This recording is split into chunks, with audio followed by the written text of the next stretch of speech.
Hi everyone, it's Heather Lisle here. You know, all of my life, I have been the girl who just gets a bunch of crap done, and I get it done fast.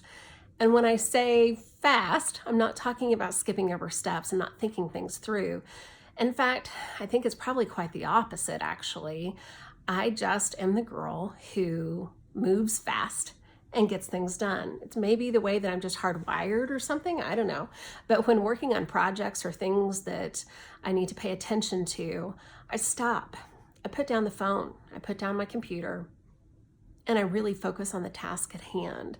But don't kid yourself. I have had to train myself to focus. I've had to listen to a lot of books on tape or audiobooks in my car and learn these things.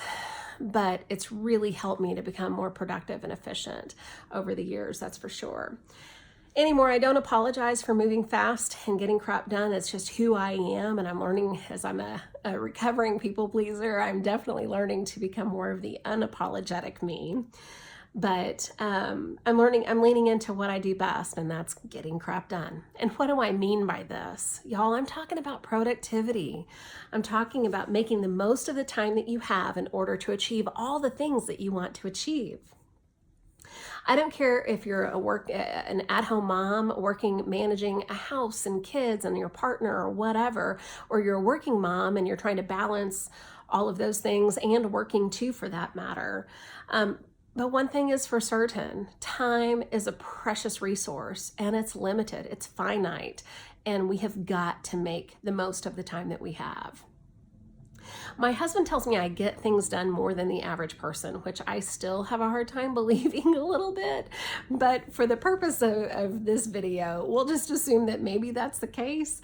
And I really wanted to dive into why I'm that way. Over the past few weeks, I've really taken inventory and start to analyze how I spend my time and why I make some of the decisions that I do.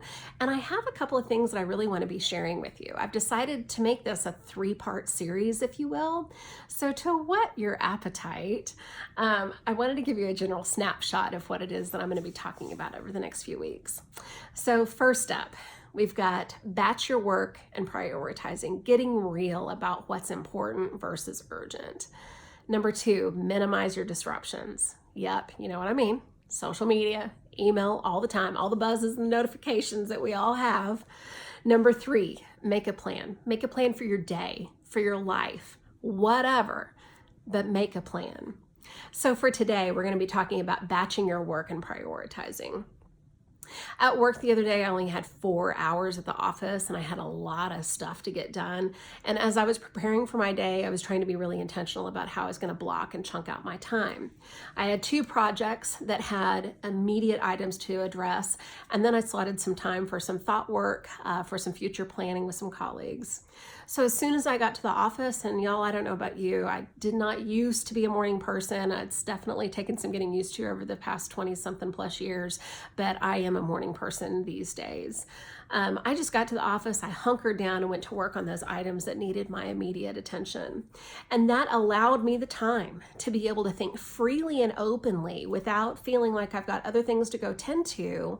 I was able to think freely with my team talking about future projects, which is really great. I didn't think about all the fires that could be happening because I had already tended to it. It was done. It's a great strategy because you truly are able to finish work timely and more efficient this way versus a little here and a little there and hope it's done by the end of the day.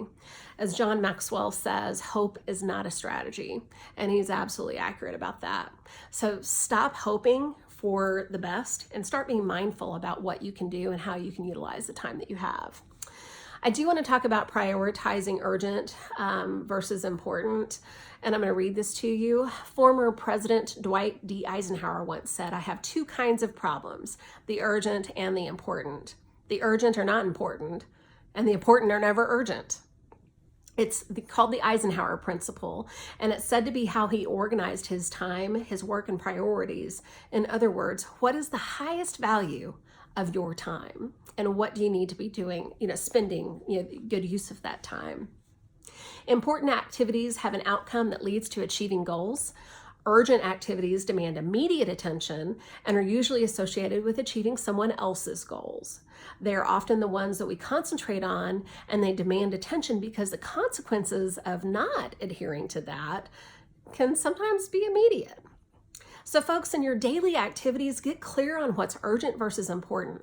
I have found myself in past, former lives focusing on those items that seemed to be urgent at the onset, but really was more of an ongoing fire drill and no clear-cut plan or decision-making processes being made or taking place, and ultimately, frankly, a time waster.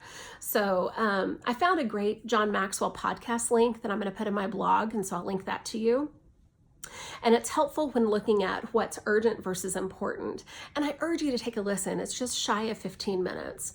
Basically, the podcast discusses reflecting on your priorities, thinking ahead about everything that you do, and how does it align with your overall vision for what it is that you're trying to achieve. So that's the scoop for today.